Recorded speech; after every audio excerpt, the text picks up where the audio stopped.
My name is Guillermina Noël, and I am the head of the Design Management International Bachelor Program. And welcome all of you. It's a pleasure that you are joining us today. So at DMI, and DMI stands for Design Management International, you will learn to help organizations adapt to change and improve their performance through design-driven transformations. The presentation today has 5 parts. First, we talk about the context what we are living today. Then we talk about what is design management. I will present our program and our team. Then we move into our students' perspective, and finally to the admission process. So context, what is the context? What's happening? What is happening is that change is faster than ever. As you might have noticed with the COVID, how suddenly all our life changed. According to the Organization for Economic Cooperation and Development, there are 3 main aspects that are causing this rapid change. The first one is environmental. Climate change and the depletion of natural resources require urgent adaptation of all of us, of all the organizations, and also of all governments. The second one is economic. We need new economic, social, and institutional models. Financial interdependence results in uncertainty and risk. The idea of growth have also changed. We have seen this how in COVID very clearly how one area influenced the other. We have right now tons of airplanes, huge airplanes, that are parked and are not parked, as you can see right now in the airport. They are parked in deserts, in different desertic areas of our planet. We have produced huge machines that right now we cannot use. We have brand new airports that are empty, and that requires a lot of rethinking and future thinking and future speculation, which is what our third-year students are doing right now. The year of growth have changed, and this is not new. Many scholars were anticipated that we could not continue to change in more, if that more implies more use of resources. So we no longer grow in quantity, we grow in quality. So you can see already how the first slides and the second slides, the economical and the ecosystem things are connected. Societal, that's the third aspect that is producing rapid change. So population growth and urbanizations are reshaping our ways of living, and we are a collective whole. And that's something that we realized very quickly, was very apparent, clear to all of us with the COVID. Whatever happens in one part of the world affects all of us because we live in one interconnected system. That also require adaptations. These new population growth and urbanizations ask us to rethink about things like mobilization, transportation, which is part of mobility, waste, and things like that.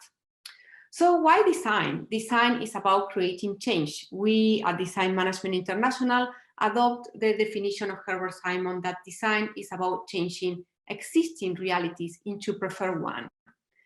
This is the definition by Ken Friedman. He's the editor of a very well-known design journal, which is JG. And he says that design involves solving problems, creating something new, or transforming less desirable situations into preferred ones. And this is how the idea of design has evolved. And it has moved from, as you can see in the right, my right, we have moved from making things beautiful and usable to making things possible. And this diagram is very valuable to us, have it in mind, because this is how our program is organized right now. And we move from products design and communication design in the first year, interface design, and in the second we are into service, and in the third we are in system design. And that's something that you will see when the students present what they are doing right now, what's going on in the courses right now. So these are the skills for the future, the skills that you will need in your future jobs. The World Economic Forum issued a report arguing that the future skills are critical thinking, innovation and creativity, leadership and social influence, complex problem solving, system analysis and evaluations. And these are three examples, three projects that relate to these skills and relate to design management. The first one is the pink one, the bright pink that you see on the left, is the city of Paris. And they have developed a project that is Eau de Paris to provide drinkable water to all the citizens, whatever, regardless of who you are, where do you live, where are you coming from. If you are homeless or a tourist, you have access to drinkable water. This is, on the one hand, an ethical stand and a human right to have access to drinkable water.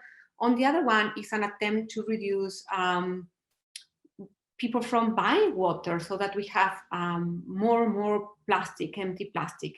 We consume 1 million plastic bottles per minute around the world. This is one of strategy that they have developed to try to reduce this.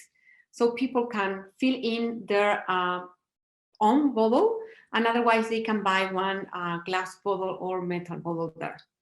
The one in the middle, the blue one, is the government of Estonia, and they have developed a digital transformation to increase safety and empower citizens.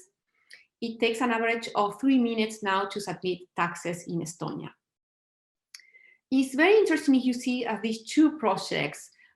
Yes, one have a strategy that is a social stand, an ecological stand too, and the other one is more in the area of digitalization. That's the type of transformation. But ultimately, both strategies are trying to put well-being at the center. So that is also at the core of our program. Ultimately, when you try to improve, when you try to transform for the better those realities, they result in better well-being for us humans and for our ecosystem.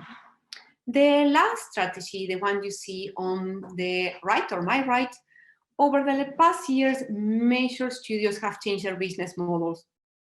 And this is an example of Fox, NBC, and Walt Disney. When YouTube appeared, they got together, rather they stopped competing and they started to collaborate to create a digital channel, this is called Hulu, to change what they were doing. The approach to TV with advertising was no longer the best approach. People have other expectations, wanted something different, needed something different. So this is an interesting example of how three organizations got together to adapt to current realities. So what is design management? It is a future-defining discipline. It addresses organizational and societal challenges. We both design and manage. We design instruments, services, mechanisms, concepts, strategies, processes, and collaborations. We facilitate dialogue, promote inquiry, and learning to innovate. We support the management of teams, interactions, collaborations, and complexity to implement change. We help to see and think differently, to imagine and create better futures, to adapt and innovate, to foster alignment. We create change and we support the creation of change. We inquire and observe and talk. We create and make. We collaborate, we try and try again. This is how we do it. How is also following a process that starts with understanding what's going on in this reality. Why is this happening? When does it happen? Who is involved in this problem? What can we do to reduce this problem or to address this problem? As we learn, and we learn through asking questions, we learn through observing, we learn through talking with people, we can reframe the problem and we start prototyping. Sometimes we prototype objects, sometimes we prototype services, sometimes we prototype behaviors, and we test and redefine. And we do this in these iterative loops that you see here with the arrows. And it's a continue. We very much work continuously to see, has something changed after we have implemented our strategy? And if something has changed, how much was that change? What else do we need to keep on doing to keep on changing this reality or to keep on helping organizations adapt to their current reality. Our program, it is the only one in Switzerland, and that's something we are very proud of. And as I said before, it follows, it is organized according to that image that I showed previously. So in the first year, you have product design and communication design, interaction design too. And then we move in the second into services, and in the third into system design. Our program is organized in modules. And we have basically 3 types of modules. Integration, when everything gets together, and we work as a studio time. That's the approach we have, or the pedagogical approach that we have. And then you have functional competencies and personal competencies. And in functional competencies, you will have courses like design history, design management 1, sustainability challenges, business thinking, business planning, accounting, marketing. And in personal competence, instead, you will have writing, oral presentation, and you will also learn to work in teams, to work collaboratively, to deal with conflict in teams, and also to be self-aware and develop your self-awareness to grow. Something that I forgot to mention here is that we have an internship term and an exchange term also, and that makes our program very interesting too. And this is our trajectory, how we move through the 3 years. And we start in the first year with transforming and humanizing daily activities that are facilitated by products, communications, and spaces. And we look at how people interact with those products, with those communications, and with those spaces to achieve their daily goals or their daily tasks. And also fostering alignment. Fostering alignment is key for design management. Then in the second year, we are into transforming and humanizing services and organizations. We continue fostering alignment. That's something that design managers need and do all the time. We focus on collaborations or knowledge translation, equity, and rethinking work. You will see in the students' example what we are doing right now in the first, second, and the third year. And in the third year, we work on transforming and humanizing systems and networks. This is perhaps the most complex. It's also very interesting. And the focus is also in reimagining futures, fostering regeneration and resilience. So if we look at the program from course perspective, rather from the module perspective, you will see I was mentioning that you will have courses in product and media design, sketching and prototyping, communication design, creative problem solving, sustainability in design, design management, design history. You will have in the second year courses in service design, sustainable design, social design, circular economy, organizational structure. That's something that the students are taking right now in the second year. Organizational structures and processes, budgeting and finance, organizational behavior, and that is also key. And in the third year, we are into innovation, system thinking, and complexity. We also have some extracurricular activities. And a couple of weeks ago, or perhaps a month, we have a lecture series with Kevin Bethune. He is one of the board members of the Design Management Institute. He has an extraordinary career. He started as an engineering working in nuclear power. And he also worked at Nike, and he now has his own firm or design studio. We also, some of our students also collaborated with Harvard D-Lab, that is part of the School of Public Health at Harvard, and they collaborate in a project that is called Remember Now. The project is still going on, and they did some interviews with people through the use of pictures to understand how is the experience of living with COVID for different people in different countries with different cultural backgrounds. What was positive, what is positive, and what is negative? Design management skill sets. This is related to the future skills that I was talking about, and how are we going to help you to develop these future skills. You will be learning to frame problems, moving away from symptoms to the problem itself, and that requires a lot of critical thinking, a lot of asking questions, engaging in inquiry, trying to see the problem from different perspectives, and trying to see the problem as a whole. You also will be designing processes and strategies using your knowledge of people, organizations, and systems. You will be designing situations to foster collaboration, and you will be designing tools to communicate processes, findings, ideas, and strategies to different stakeholders, similar to the situation that you see in the image that I am showing here. You're also going to learn about management, to manage collaborations with cross-disciplinary teams and stakeholders, to support the management of processes and projects in organizations, to support the planning and implementation of change processes, and to integrate, interconnect, and identify opportunities through findings emerging from research, so that you develop your understanding and you develop evidence to support your design decisions. Looking at the problem from different perspectives, that's something that is key and perhaps is a hallmark for us, and exploring options through prototyping and identifying valuable directions for actions to support change. So our students' profile, what is that we are looking for? If you are a committed learner, a responsible citizen, critically minded, curious, culturally aware, if you want to develop your thinking and character to thrive, to work and bring in your expertise for the benefit of society, if you want to develop yourself to make a difference, then yes, this program is for you. And now I will invite our students to present what are they learning right now. We will start with the first year, and I will invite Joel to share with us his learning. Thank you very much, Guillermina. Yeah, hi, I'm Joel, and my year started with the boot camp, which lasted 3 weeks. In these 3 weeks, we worked in 6 groups facing 3 different tasks. And one of the tasks was to answer the question, what is design management? So we read a lot about the topic, discussed in class, and tried to gather all these informations on sticky notes, just how you can see on the picture.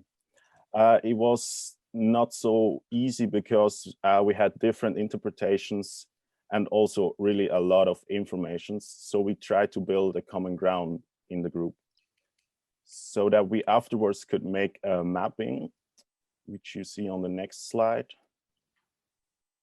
Every group had to do a mapping, so make the information visual. And then in the end of the 3 weeks, each student had to hand in 1 mapping by themselves. And on the next slide, you can see how they turned out. I think it's quite interesting to see how differently they turned out, especially when you look at the left and the right one. Both students were in the same group, but the outcome was totally different. And I really like that there is space for this creativity. Then we come to the game. Another task was to make a game to teach people what design management is. And we had to make it fun. So fun, combined learning and fun. And that's not so easy, how you probably know. In the pictures in the middle, you can see our classroom and how we tested our game multiple times and also had to redefine it to really make a good game and prototype. So we come to the next slide and the first course, which I want to talk about, which is communication design. We had the task to reorganize the regulation of HSLU. We had a lot of input from our lecturers, and we could really learn a lot from them because they have a lot of real-life experience in this field. And on the right side, you can see how the students implemented this knowledge and tried to improve the regulations. Both sides show, both pictures show the same side, but the right one is the improved one. So we go to the next one, which is interaction design, where the task was to make an app or website interface. So we worked a lot with Adobe XD to do our prototype. We talked a lot about user behavior on applications and websites. And on the next slide, you can see a short video, which gives you an impression on how it would look if you master Adobe XD. of course, we aren't there yet, but we learned the basics, and I really love that you are able to gain real life skills. So there are people who are working as UI designer, and yeah, in our course we learned the basics, and if you like it, you can improve them. Yeah, this is like a app prototype for a pizza shop. The last course I want to talk about is design history, where we had the task to find an object and relate it to design history. We learned a lot about the design history and tried to understand how we ended up in the current situation. And this task helped me a lot to anchor this knowledge and also understand the product way better than I did before. And I love that it's not just theoretical, so that you really can see how this knowledge can be used in a real life. So now I will hand over to Mauro, and thank you very much. Thank you, Joel. Thank you. So I will introduce you to product design. The first semester in product design is basically about inclusive design. Now, for those who aren't familiar with inclusiveness, this is the approach to design a product for the widest possible audience, so that also people with limited capabilities, for instance, in hearing or vision, thinking, can use your product to the fullest extent. Also, you see a process, and this is the basis of our semester, or how our semester was structured. We started off with exploring, then creating, and then evaluating. Thank you. You may wonder now, why is exploring so important in design studies? In design management, you have a holistic approach towards the problem you want to solve. So you really want to understand the problem in its whole entirety.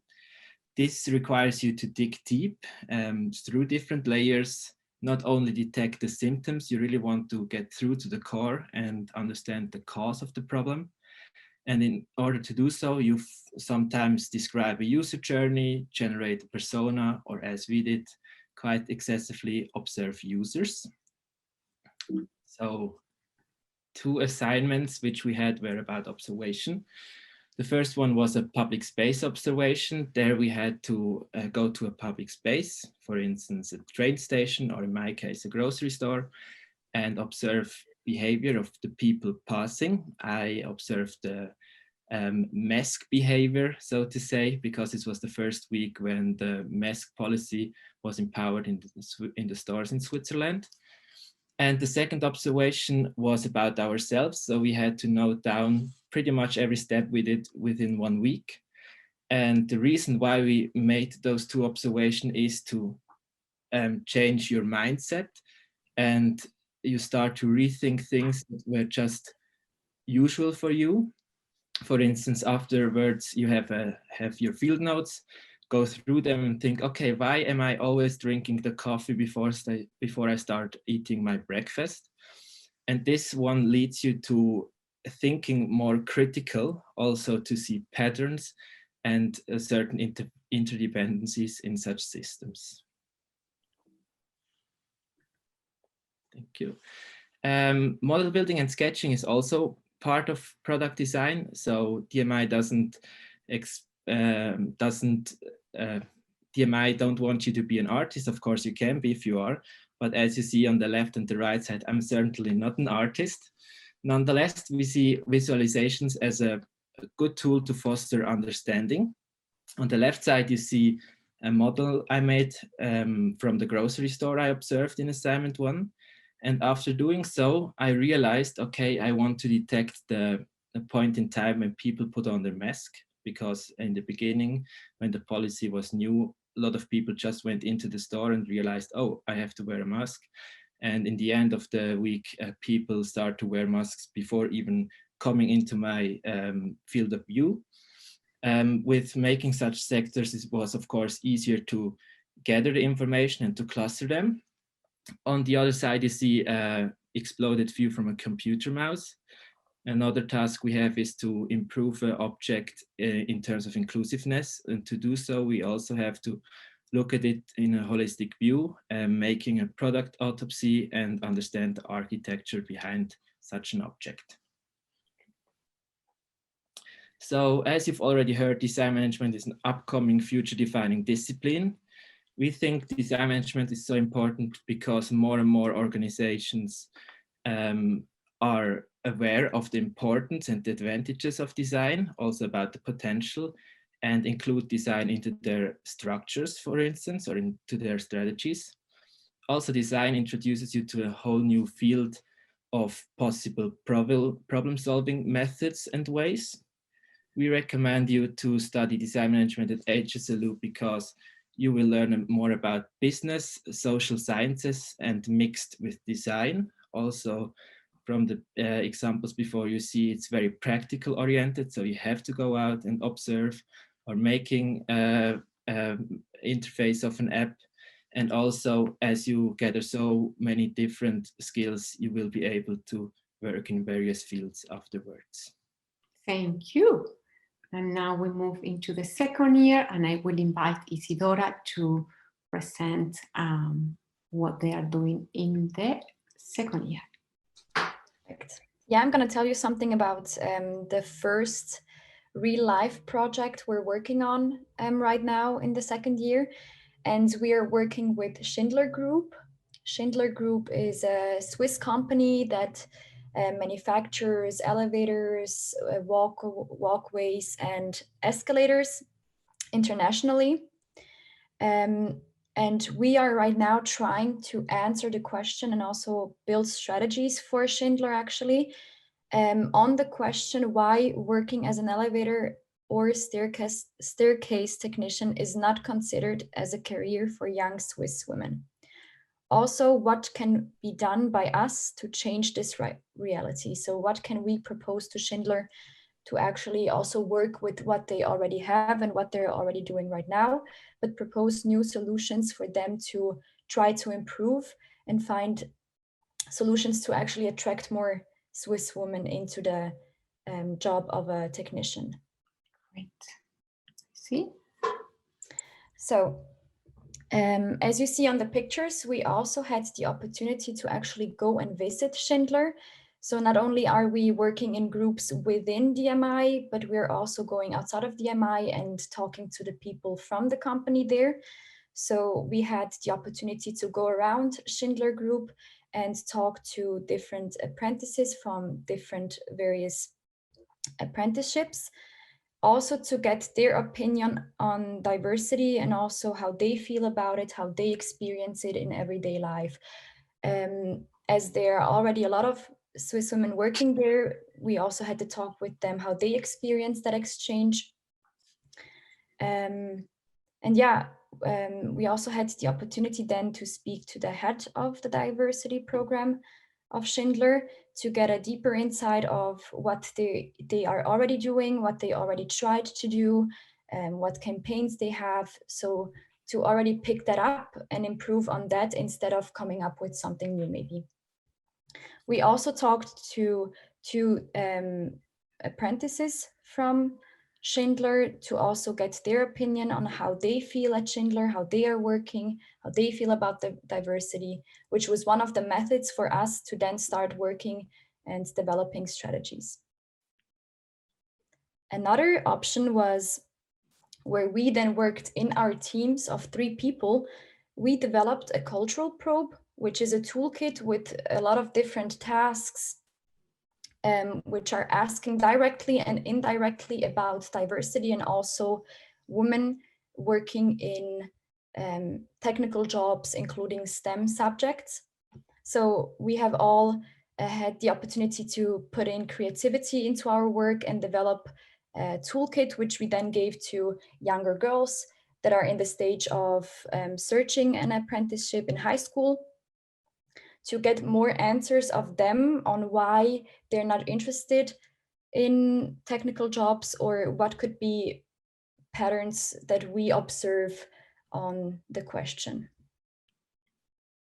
Another method was also developing problem map. So every group had a different map where they put in all the information they have found out from the analysis of the toolkit. So for example, in this map, you can see the design of the job, how the job is designed, the interest and skills of the girls, the lack of information, for example, that we have found out. So for example, our group has found out that they are actually interested in what elevator technicians are doing, but because they don't really have the big picture or just details what the elevator technician is exactly doing, they assume that they're not interested in the job. Or yes, of course, it's also connected to how they portray the job and the society's mindset.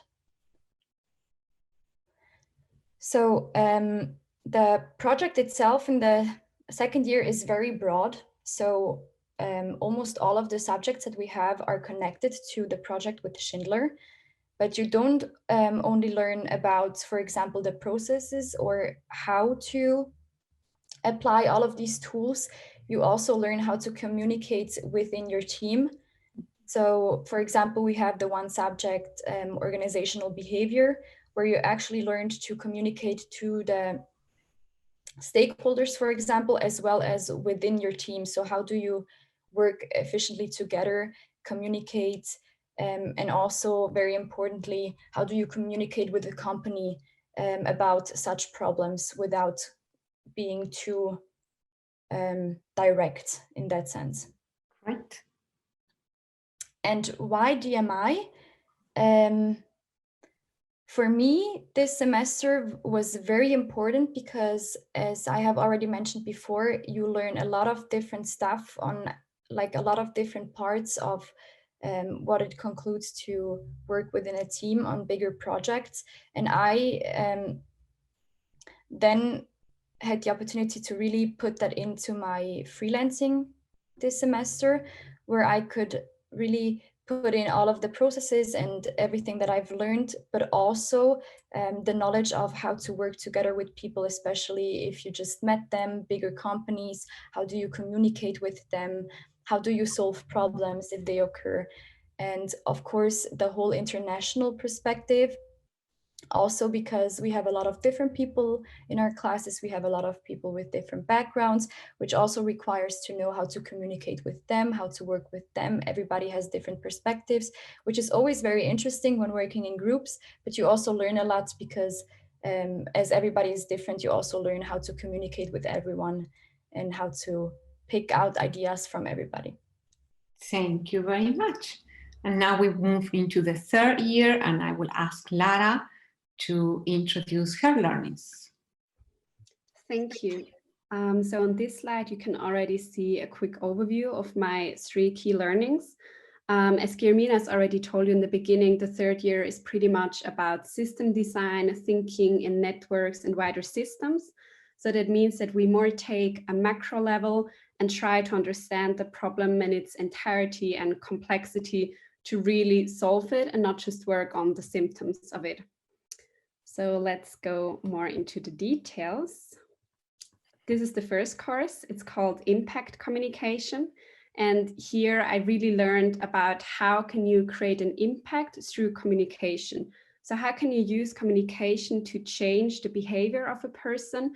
How can you facilitate change or address change and actually even create a desire in that person to support the change? And for this, we looked at the real life example. So it's called Love Has No Labels. And it was released by the US government to try to change the behavior in US citizens towards more inclusivity and less, for instance, racial prejudices. Moving on to the second course, it's called Business Planning. So actually, it's about really encouraging your entrepreneurial spirit. So you're asked to come up with a business in a team. You're asked to develop a whole business plan around it. But what I really learned in this course, besides the financial parts and everything that a business obviously involves, I really learned about thinking, why would we exist as a business? What is our purpose? How would our business create value for a society? And how is our value proposition directly linked to customers' needs? So it takes, I think it was taking it a lot further in the sense of it's not just about profit and revenue, but really about how is our business relieving pains or providing gains for our customers. And lastly, I guess this is the best example of how we think in systems and networks. So in this course called Marketing Innovation, we worked with a company on a real project. The company is called Choba Choba, and they provide a living income for cocoa farmers. So the good thing about that is that our courses started with a little chocolate tasting, and we really got to talk to the CEO of the company and understand the complexity in which they operate. So what we did is we created a system of the retail. So each group focused on a different aspect, and my group focused on the retail system of chocolate. So we tried to identify who are the stakeholders involved, how effective is the system, where can we intervene in order to make it even more effective. And I think this is a very good example where system thinking is actually required. So if you just want to cure the symptoms and say, let's make a higher price for the chocolate and probably the farmer then gets also more income, it's not going to work. This is not how global supply chains work. So this system really helps us to understand why we have to think in networks, and it just shows that global complexity that we are living in. Thank you.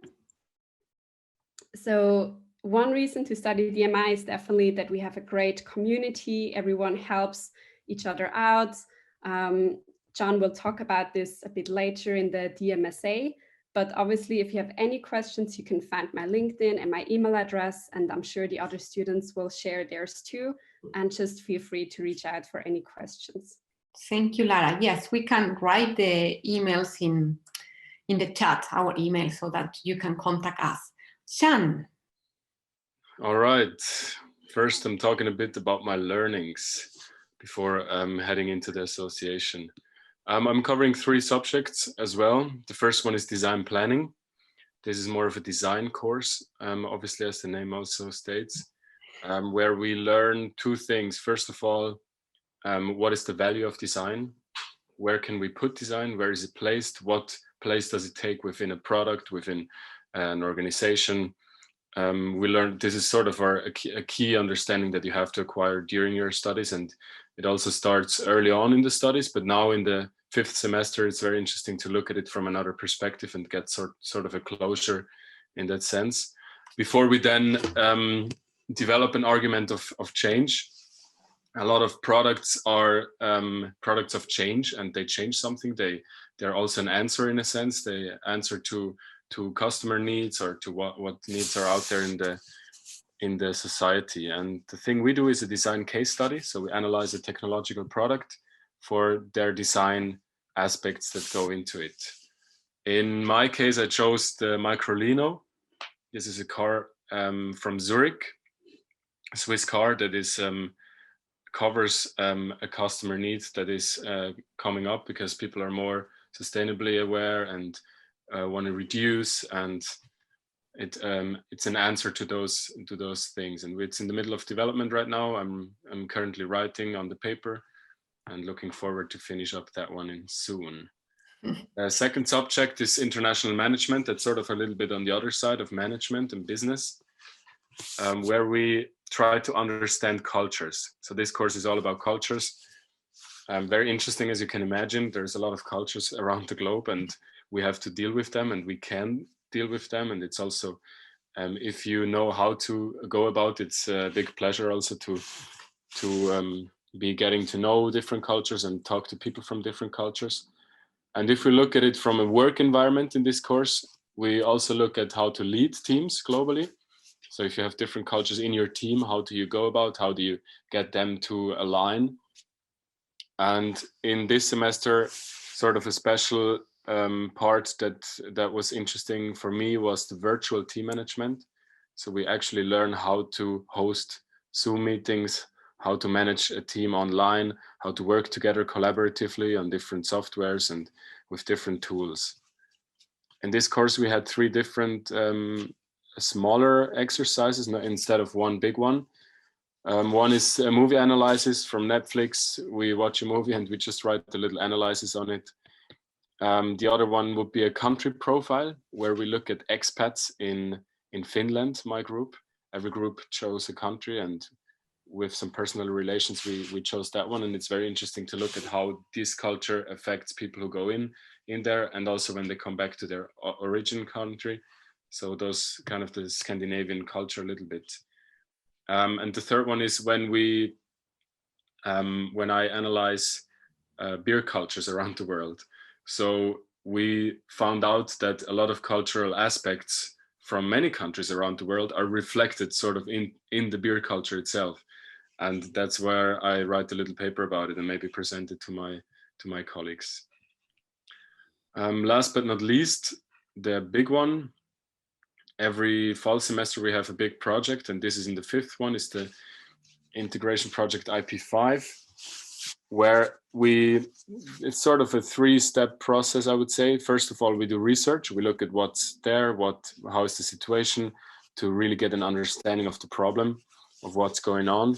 And then we see how can we address the challenges. So how do we go about, which can be seen sort of as the present. And then we go into the future and do future projections. We look how the future might look like. We create scenarios, different ones, and then create options around it, design options, to see what could be done, what are courses of action that we would suggest. And 2 terms that I want to underline here is systems thinking and human-centered design. This is for me sort of a close-up in the 5th semester, that I realized that those are really big, very interesting, and also very important topics. The systems, as Laura mentioned, also everything works in systems and is a system or systems, and human-centered, obviously, to put the human into the middle and create things around him. A little example here, this is our work board, how it looks like. It's 4 people working on the Miro software, and then zooming in, there's the system map that we created early on in the process to get an understanding. That was sort of an answer to the research, looking at work-life blending. So like the future of work, how's it going to look like? How do we integrate it into our lives? And what positive and negative effects can result out of it? It's been very interesting, that one, and still a lot more to come, I guess. Yes, and why would you study? From my perspective also, as a 5th semester student, I really liked what the others said. Definitely some very good points. My personal takeaway is to look at the big picture. So you can click again maybe, Guille. Yes. Okay. Every time. Yeah. To learn to see the big picture. So first of all, we look at the big picture, and then we try to tackle the big challenges. It's really about the bigger thing in that sense. Often we also go small, we go narrow down, we look into it very detailed. But in general, I like the opportunity to think globally, think in systems, and look at the big one, and also try to tackle the big challenges. Right. Yes, same with me also. Get in touch with me. You can always write me on LinkedIn or my email. I'm very happy to help. Right. Thank you. And now, DMSA, the Design Management Student Association. Another topic to talk about. We are very young. We just started a year ago. We're still setting up our structures and putting together the new council. We have a council of 7 people who lead the association. It's all active students from all the 3 years. So we want to integrate all the years, all tracks, different backgrounds. And the association is there for 75 plus members, around 78 at the time. This is all the active students that are at Design Management International in Lucerne. So it's covered. We do especially the representation of the students. This is our core. We are there for the students, and we're students ourselves. So it's from students for students. It's all things we do together and for each other.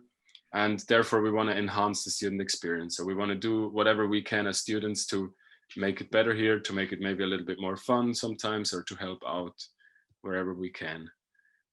In communication and events, this is how we split our work and what we do. Communication being the first one, equally important to the events, but a little bit more on the administrative side. We set up communication channels, for example. We have a WhatsApp group, a big one with all the students in, where you can easily talk to each other and exchange information about events or something. We are also on Instagram, on Facebook, and the other platforms that you're aware of, to get the people to talk to each other. Either is it the active students from different years, or it is students from abroad, or it is alumni, or whatsoever, just to get the people to and get the communication running.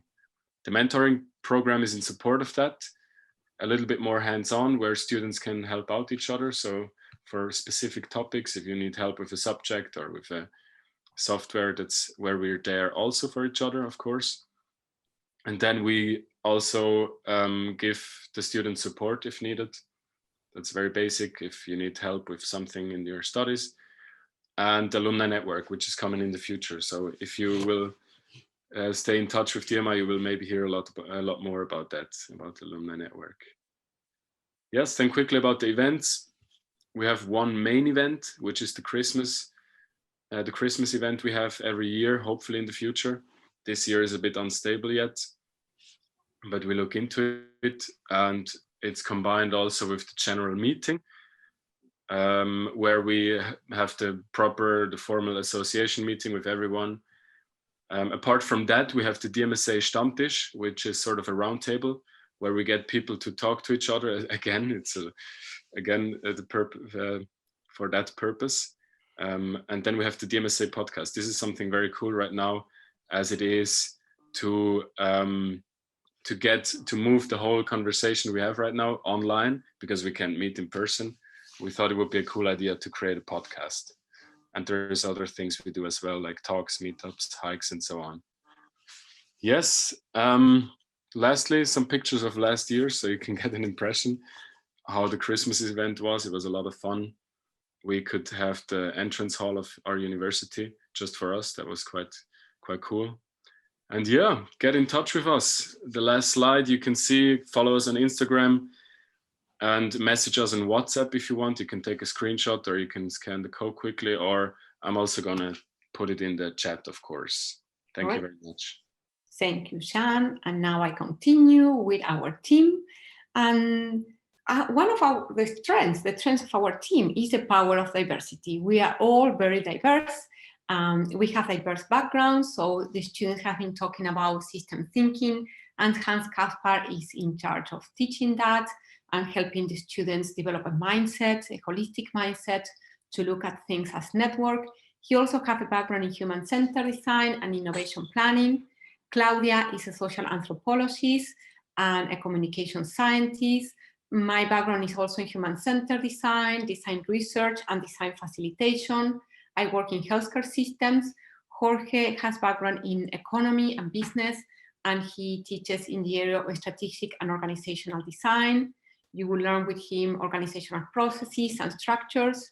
Desiree is our assistant, and he has a background in business administration. She works on project management.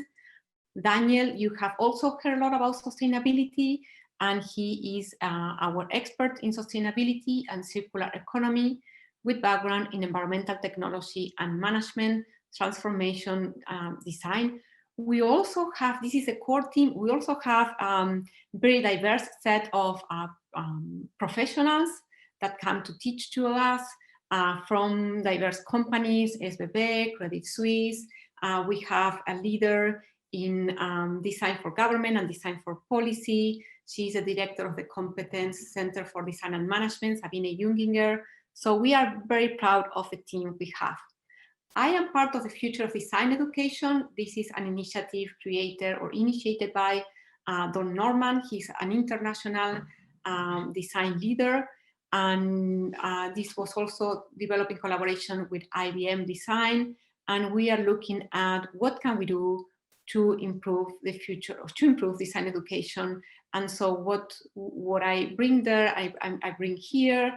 And it's very nice to be part of that team and trying to lead the future of design education, to teach as good as we can. So thank you very much for joining us today.